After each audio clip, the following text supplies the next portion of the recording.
Έχουμε λοιπόν τη χαρά και την τιμή να έχουμε κοντά μας τον Αλέξανδρο Οικονόμου. Ο Αλέξανδρος Οικονόμου είναι 44 ετών, είναι χειρούργος οδοντίατρος στο επάγγελμα. Δεν είναι η πρώτη φορά που πολιτεύεται, καθώς η Ελληνική Συνέλευση έχει συμμετάσχει σε εθνικές εκλογές, σε δημοτικές περιφερειακές και τώρα πάει να διεκδικήσει μια θέση στο Ευρωκοινοβούλιο. Αλέξανδρο Οικονόμου, καλώς ήρθατε στην πόλη μας και στο Άσπρο Μαύρο. Μεγάλη μου τιμή να βρίσκομαι στην πόλη σας και δει στο στούντιο σας. Να είστε καλά, εμείς ευχαριστούμε που δεχτήκατε την πρόσκλησή μας. Πάμε λίγο να συστηθούμε στον κόσμο. Ο Αλέξανδρος Οικονόμου δεν είναι η πρώτη φορά που κατεβαίνει σε εκλογές. Ο φορέας Ελλήνων Συνέλευσης έχει συμμετάσχει σε εθνικές εκλογές, σε περιφερειακές δημοτικές εκλογές με κάποια επιλογή προσώπων, σε διάφορες παρατάξεις διάφορων δημοτικών συνδυασμών, αλλά και τώρα πάτε να διεκδικήσετε μια θέση στο Ευρωκοινοβούλιο. Για ποιο λόγο η Ελλήνων Συνέλευσης πρέπει να μπει μες στην Ευρωβουλή? Τι έχετε να προτείνετε διαφορετικό? Είναι η δεύτερη φορά που συμμετέχουμε σε εκλογική διαδικασία για τις ευρωεκλογές. Είναι πραγματικά πρώτη φορά που δίνεται τη δυνατότητα στον Έλληνα πολίτη να πολιτευτεί και να τεθεί στη διάθεση των συμπολιτών του. Έτσι λοιπόν αποδέχθηκε όλα τα προηγούμενα χρόνια ότι μια καθαρή ελληνική φωνή δεν βρέθηκε ποτέ μέσα στο Ευρωκοινοβούλιο και να κάνει ξεκάθαρες ελληνικές θέσεις και να προασπιστεί όλα τα κυριαρχικά δικαιώματα των Ελλήνων πολιτών. Η Ελλήνων Συνέλευση πρέπει να γνωρίζουμε ότι δεν είναι ένα κομμάτι της κοινωνίας, είναι όλη η κοινωνία μαζί, απαρτίζεται από πολίτες και δει ενεργούς πολίτες οι οποίοι αντιλήφθηκαν, κατάλαβαν τι πραγματικά συμβαίνει και πήραν την κατάσταση και το δίκαιο στα χέρια τους και με αυτόν τον τρόπο θα διεκδικήσουν τα δίκαια και τα δικά μας. Τίποτα ξένο, τίποτα άλλο τρίβο. Θα ξεκινήσουμε λίγο με την επικαιρότητα. Θα πάω σε ένα νόμο που ψηφίστηκε πρόσφατα, απασχολεί πάρα πολύ την ελληνική κοινωνία. Πάμε στο γάμο των ομόφυλων ζευγαριών.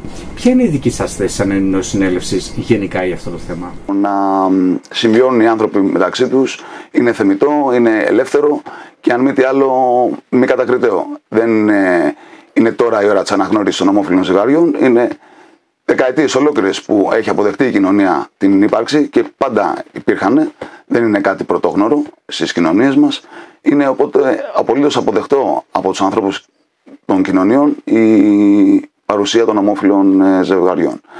Άρα αντιλαμβανόμαστε ότι πρέπει να δούμε λίγο ξεκάθαρα το πλαίσιο το νομοθετικό που διέπει τη διαδικασία αυτή για να πάρουμε μια ξεκάθαρη θέση και εμείς. Πάρα πολύ ωραία. Κρατάω λίγο δηλαδή ένα ερωτηματικό όσον αφορά την υιοθεσία των παιδιών και το υπόλοιπο νομίζω ότι είναι ένα κομμάτι, δεν θα το πω normal, εφόσον ψηφίστηκε, τηρείται στην Ευρώπη εδώ και πάρα πολλά χρόνια, νομίζω ότι ήρθε και η ώρα να τηρηθεί και στην Ελλάδα το ανάλογο πλαίσιο ώστε να διασφαλίσει τα δικαιώματα κάποιων ανθρώπων. Βεβαίως, γνωρίζουμε πολύ καλά 7 στις 10 νόμους που βγαίνουν από την Ευρώπη, εφαρμόζονται στις κοινωνίες και στα κράτη-μέλη, άρα και αυτό έρχεται να ενσωματωθεί στην ελληνική κοινωνία, πράγμα που θα είναι αποδεκτό και θα λειτουργήσει. Τώρα να δούμε τα επιμέρους κομμάτια σε μια διαφορετική διαδικασία που θα είναι πιο ξεκάθαρο το νομοθετικό πλαίσιο. Τέλεια. Μιλώντας για Ευρωκοινοβουλίο και γενικά το κράτος δικαίου, δικαιώματα κτλ. Το τελευταίο διάστημα η χώρα μας δέχτηκε πολλές επιπλήξεις, όχι μόνο από την αντιπολίτευση, τους Έλληνες ευρωβουλευτές, αλλά και ξένους ευρωβουλευτές, οι οποίοι ανοιχτά μας καταδίκασαν για θέματα κράτος δικαίου. Θα αναφερθώ σε μερικά όσον αφορά τη δικαιοσύνη και την απόδοση δικαιοσύνης, την ελευθερία του τύπου που μας κατατάσσει νομίζω κάτω από 107 πλέον. Είμαστε τρίτη από το τέλος. Νομίζω ότι είμαστε από τις τελευταίες χώρες σε αυτό το κομμάτι. Εσείς τι πιστεύετε ότι ισχύει από τα παραπάνω? Υπάρχει κράτος δικαίου ή όλο αυτό είναι λίγο μία δυσφήμιση από την αντιπολίτευση στην κεντρική κυβέρνηση της χώρας? Είναι τόσο ξεκάθαρο πλέον που δεν κρύβεται. Είναι τόσο εμφανές, είναι σαν να έχουμε έναν ελέφαντα μέσα στο σαλόνι μας και να το έχουμε γυρίσει την πλάτη και να τον αγνοούμε. Φαίνεται παντού. Ακόμα και με το ψήφισμα που πάτε που μας κοινοποιήθηκε και είδαμε την Ευρωπαϊκή Ένωση να παίρνει μια πολύ ξεκάθαρη θέση, καταλαβαίνετε ότι ο κόμπος έφτασε στο χτενί, έχουμε πιάσει πάτο που πιο κάτω δεν έχει. Ειδικά στην ελευθερία τύπου, ας πούμε. Ακριβώς, και στην ελευθερία του λόγου. Είδαμε και τι θεσμοθετήθηκε από την 1η Μαΐου και τι θα ισχύσει από εδώ και στο εξής. Υπάρχουν και συγκεκριμένες προτάσεις όπως μας έρχονται από την Αμερική, πώς είδαμε ας πούμε, πώς έχει προκαλέσει το TikTok. Συζητιέται ήδη να συμβεί και στην Ευρώπη και να το δούμε στην εξέλιξή του και αυτό πώς θα λειτουργήσει. Άρα αντιλαμβανόμαστε ότι πράγματα που ενοχλούν τις κυβερνήσεις και την αντιπολίτευση, αρχίζει ο κόσμος να φημώνεται και τα μέσα μαζικής ενημέρωσης, μάλλον τα μέσα κοινωνικής δικτύωσης, να φημώνονται και να στερούνται οι πολίτες πλέον την ελευθερία έκφρασης και την ελευθερία του λόγου. Το ψήφισμα που μας κοινοποιήθηκε, είδαμε ξεκάθαρη αντίδραση της κυβέρνησης, παίρνοντας θέσεις και ενάντια στους θεσμούς και την τοποθέτηση των ευρωπαϊκών θεσμών. Αν υπάρχει νομοθετικό πλαίσιο για να επιπληχθούν τέτοιου είδους αντιδράσεις και πρακτικές, θεωρώ ότι αυτό είναι ενάντια της δημοκρατίας και ως γνωστόν είμαστε η χώρα που γέννησε τη δημοκρατία και είμαστε στις τελευταίες θέσεις στην ελευθερία του λόγου. Άρα αντιλαμβανόμαστε ότι πρέπει να πάρουμε μια πολύ ξεκαθαρή θέση και δίνοντας τη δυνατότητα στην Ελλήνωση συνέλευση να μπει μέσα στην Ευρωβουλή, να κάνει ξεκάθαρο ότι η ελευθερία του λόγου και η δημοκρατία δεν φημώνεται. Είδαμε ψηφίσματα και θέματα που προκλήθηκαν από τους ίδιους τους ευρωβουλευτές, τους Έλληνες ευρωβουλευτές, όταν φτάσαμε στο διατάφτα και στα ψηφίσματα να απουσιάζουν, να λάβουμε δια της απουσίας μας και έτσι να απαξιώνουμε τεράστια θέματα που ταλανίζουν και την ελληνική κοινωνία, δεν έχουν δικαιώσει τους χαμένους συνανθρώπους μας, τους προγόνους μας και αν μη τι άλλο πώς θα δώσουν θάρρος για συνέχεια στους απογόνους μας. Πράγματι λοιπόν αυτό πρέπει να κοπεί και να γίνει ξεκάθαρο ότι δεν μπορούμε ούτε να αρνηθούμε τις γερμανικές αποζημιώσεις, γιατί κάποιοι δεν απάντησαν και δεν αρνήθηκαν τις γερμανικές αποζημιώσεις, και αν μη τι άλλο βιώνουμε μια οικονομική εξαθλίωση και μια οικονομική κρίση που αν μόνο το κομμάτι αυτό είχαμε ακουμπήσει θα ήταν μια τεράστια ανάσα για την ελληνική κοινωνία που αυτή τη στιγμή καταρακώνεται και αφανίζεται. Συντελείται λοιπόν μια ξεκάθαρη γενοκτονία που αν μη τι άλλο είδαμε όλες οι γενοκτονίες ανά τον κόσμο θάβονται, εξαφανίζονται και είναι πραγματικά κάτι που δεν το θέλουν να φαίνεται και να διαφημίζεται ποτέ. Η γενοκτονία των Ποντίων και των Αρμενίων είναι επίσης ξεκάθαρο ότι θέλαν να τις θάψουν, να μην τις ψηφίσουμε, να μην υπάρχουν καν. Υπάρχουν τεράστιες γενοκτονίες στο παρελθόν που και αυτές το ίδιο έχει συμβεί. Ακόμα και στον πόλεμο στη Μέση Ανατολή βλέπουμε μια ξεκάθαρη γενοκτονία να συμβαίνει, χωρίς να παίρνει η διεθνής κοινότητα θέση, να μπει ένα φρένο και να σταματήσει όλη αυτή η κατακρεούργηση του Παλαιστινιακού λαού και δει του μέλλοντος του Παλαιστινιακού λαού, μιλώντας για τα τέκνα και τα παιδιά που είναι το μέλλον των ανθρώπων και των κοινωνιών μας. Μιλώντας για διεθνή θέματα, άκουσα πρόσφατα την εκλογήσα πρόεδρο της Βόρειας Μακεδονίας να αποκαλεί πλέον πάλι τη χώρα της σκέτο Μακεδονία. Το μακεδονικό ζήτημα είναι τεράστιο, έχει πάρα πολλές αντιδράσεις. Ίσως ήταν και από τους λόγους που ο ΣΥΡΙΖΑ τότε έχασε τις εκλογές, τιμωρήθηκε για αυτή τη συμφωνία των Πρεσπών. Εσείς τι προτιμάτε, το Βόρεια Μακεδονία ή το Μακεδονία που λέει πρόεδρος της γειτονικής χώρας? Κοιτάξτε, ένας γεωγραφικός προσδιορισμός στην παρούσα φάση θα ήταν πιο δίκαιος. Γιατί αν μη τι άλλο μην ξεγελιόμαστε, η Μακεδονία είναι Ελλάδα, δεν διαπραγματεύεται αυτό. Είναι κάτι διαπραγμάτευτο λοιπόν και πρέπει να το συνειδητοποιήσουμε όλοι. Ξέρετε, κρύβει και άλλα πράγματα από πίσω που ενδεχομένως να έχουμε τον χρόνο σε κάποια επόμενη συνάντηση να το αναπτύξουμε, γιατί είναι τα κληρονομικά δικαιώματα αυτά που φέρουν και ακουμπάνε τις ορολογίες αυτές, δηλαδή τον όρο Μακεδονία που είναι ένας ελληνικός όρος. Ξέρουμε πολύ καλά και ιστορικά και γεωγραφικά που ήταν η Μακεδονία, χωρίς να θέλω να αντιπαλεύομαι και να αντιτίθομαι απέναντι στην όποια κατάσταση έχει διαμορφωθεί αυτή τη στιγμή.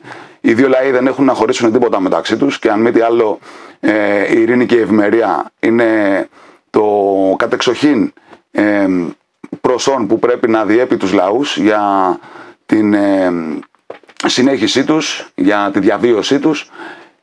Έτσι λοιπόν το να χτίζουμε έχθρες και αντιπαλότητες μεταξύ των ανθρώπων, γιατί πάνω απ' όλα είμαστε όλοι άνθρωποι και όλοι τα ίδια θέλουμε. Δεν θέλουμε κάτι διαφορετικό. Εξάλλου, εσάς είναι και το μότο σας. Χωρίς δόγμα, χωρίς χρώμα. Βεβαίως. Γιατί είδαμε όλα αυτά τα χρόνια ότι αυτά είναι που μας διαχωρίζουν, μας κάνουν να αντιπαλευόμαστε. Που στην ουσία όλοι το ίδιο θέλουμε. Δεν θέλουμε κάτι άλλο. Να ζήσουμε ειρηνικά, να διαβιώσουμε με τις καλύτερες συνθήκες και για μας και για τα παιδιά μας και να δημιουργήσουμε ένα μέλλον που να είναι ευίωνο για όλους. Δεν μπορείς να περιορίσεις έναν άνθρωπο στον τρόπο που θα διαβιώσει. Αυτή τη στιγμή βλέπουμε ότι έχουμε καταστεί όλοι, ας μου επιτραπεί έκφραση, δούλοι και δουλεύουμε για ένα σύστημα, το συντηρούμε, που αυτό το σύστημα μας εξοντώνει.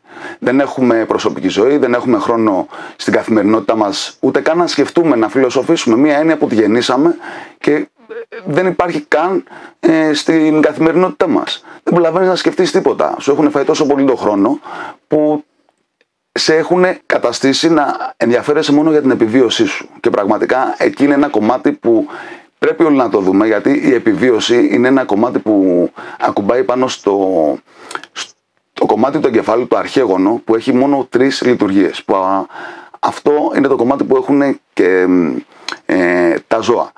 Χωρίς να υπονοώ τίποτα, η αναπαραγωγή, η επιβίωση και η φύλαξη της φωλιάς είναι οι 3 λειτουργίες που έχει το αρχαίγωνο τμήμα του εγκεφάλου μας. Όταν ένας εγκέφαλος μονίμως εξασκεί το κομμάτι αυτό, το γυμνάζει, είναι σαν να κάνουμε γυμναστική. Αν γυμνάζω μόνο τους δικέφαλους μου, θα έχω τεράστιους δικέφαλους και δεν θα έχω τρικέφαλους. Όταν γυμνάζω λοιπόν περισσότερο το κομμάτι αυτό, είναι επόμενο ότι θα λειτουργώ και περισσότερο κατά αυτή τη βάση. Το γνωρίζουν πολύ καλά αυτό και γι' αυτό και δομήθηκε έτσι η σημερινή κοινωνία, να μην έχεις χρόνο να φιλοσοφήσεις, να αναπτύξεις την κριτική σου σκέψη, ώστε να μπορέσεις να αντιπαλευτείς σε όλα αυτά που έχουν διαμορφώσει για εσένα, χωρίς εσένα. Ακούγαμε τραγούδια νέοι και τώρα τα συνειδητοποιούμε και αντιλαμβανόμαστε τι λέγαμε. Πόσο διαχρονικά ήταν. Ακριβώς. Ρώντας για εξοντώσεις, θα πάω στην τελευταία μας ερώτηση και νομίζω ότι είναι ένα θέμα που πρέπει να το ξεκαθαρίσουμε λίγο. Ο αρχηγός, ο πρόεδρος μάλλον του Οργανισμού Ελλήνων Συνέλευσης καταδικάστηκε από το κράτος δικαίου και αναγκαστήκατε να μείνετε για λίγο καιρό ακέφαλοι σαν παράταξη. Πράγμα που όμως νομίζω ότι στο τέλος αποδόθηκαν τα του Καίσαρη στον Καίσαρη, που λέμε. Ότι ο Αρτέμις Σόρας πλέον είναι πάλι έξω, δεν είναι μέσα. Πιστεύετε ότι δεχτήκατε έναν πόλεμο λάσπης και έναν υπόγειο πόλεμο πάνω σε αυτό το θέμα του πρόεδρου της παράταξής σας? Καταρχήν, ο πρόεδρος της Ελλήνων Συνέλευσης δεν καταδικάστηκε ποτέ. Ήταν μια προσωρινή κράτηση ακριβώς για να παίξει επικοινωνιακά στα μάτια των Ελλήνων πολιτών και να τους αποτρέψει από το να ακουμπήσουν και να δούνε τι πραγματικά δόμησε ο πρόεδρος της Ελλήνων Συνέλευσης Αρτέμις Σόρας και τι οικονομικά εργαλεία έθεσε στην διάθεση των πολιτών πλέον, γιατί μας έχει κάνει όλους τους συνοικιούχους έναν τεράστιο κληρονομικό πλούτο και πρέπει να το αντιληφθούμε όλοι αυτό. Η καταδίκη του λοιπόν δεν υπάρχει, γι' αυτό και από το 2019 ήταν και υποψήφιος και στις ευρωεκλογές αλλά και στις εθνικές εκλογές. Ένας υποψήφιος μέσα από τη φυλακή που του στερήθηκαν οι πολιτικές συνεντεύξεις σαν αρχηγός κόμματος, που ενώ είχαν δοθεί οι συγκεκριμένες άδειες, είδαμε με υπόγειους τρόπους πώς προκαρίστηκαν να δοθούν αυτές οι συνεντεύξεις μέσα από το ίδιο το κρατικό κανάλι. Είδαμε να αθωώνεται στην απόφαση του 19 στις 8 κατηγορίες που ήταν το κατηγορητήριο, εμφανίζοντας μια ένατη κατηγορία που ήταν εκτός κατηγορητηρίου, ότι ήταν ένοχος για απόπειρα μελλοντικής απάτης, πράγμα που καθιστά πρωτόγνωρο στην παγκόσμια νομική διαδικασία το να μπαίνει μια κατηγορία εκτός κατηγορητηρίου και να κρίνεσαι ένοχος, που βεβαίως είναι σε διαδικασία έφεσης, ακόμα και αυτό το ψεγάδι να φύγει από πάνω του. Αποδείχθηκαν όλες οι κατηγορίες και οι 8 ότι ήταν αθώος, πράγμα που δεν επικοινωνήθηκε καθόλου ποτέ στον κόσμο, δεν ενημερώθηκε ποτέ ο κόσμος. Αντιθέτως όμως ενημερώθηκε ότι ο Αρτέμις Σόρας καταδικάστηκε και μπήκε φυλακή. Βεβαίως. Φυσικά, και αυτός ήταν ο σκοπός και από την αρχή. Οι τόνοι λάσπης που πέσανε ήταν τέτοιο ώστε να μην ακουμπήσει ποτέ κανείς το θέμα του Προέδρου της Ελληνικής Συνέλευσης, τι πραγματικά δομήθηκε, τι πραγματικά ήρθε και τι πραγματικά έχει συμβεί. Όλα είναι στη διάθεση των πολιτών, όλα είναι στο φως, δεν είναι τίποτα σκοτεινό. Όποιος θέλει πραγματικά να δει τι συμβαίνει, μπορεί να ανατρέξει τα επίσημα έγγραφα που είναι αναρτημένα παντού, σε όλους τους ιστότοπους. Οι θεσμοί του μιλάγανε και του μιλούν ακόμα με τεράστιο σεβασμό, γιατί αυτό πραγματικά είναι και δεν θα μπορούσε να ήταν κάτι άλλο. Είναι όλα λοιπόν τόσο ξεκάθαρα που το γνωρίζουν πολύ καλά. Είδαμε πράγματα να συμβαίνουν το 2019 από όλους αυτούς τους τόνους λάσπης που πέσανε. Είδαμε, ας πούμε, να εμφανίζεται στο δικαστήριό του ο δικηγόρος της Τράπεζας Ανατολής. Μια τράπεζα που μας είπαν ότι έχει κλείσει. Ότι ήταν ανύπαρκτη. Ακριβώς, ότι έχει κλείσει από το 1934, έχει συγχωνευτεί, έχουν ολοκληρωθεί όποιες διαδικασίες, που πληρώνει έμφυα στα κτίρια που κατέχει, που είναι ακόμα στην ομή και στην κατοχή της.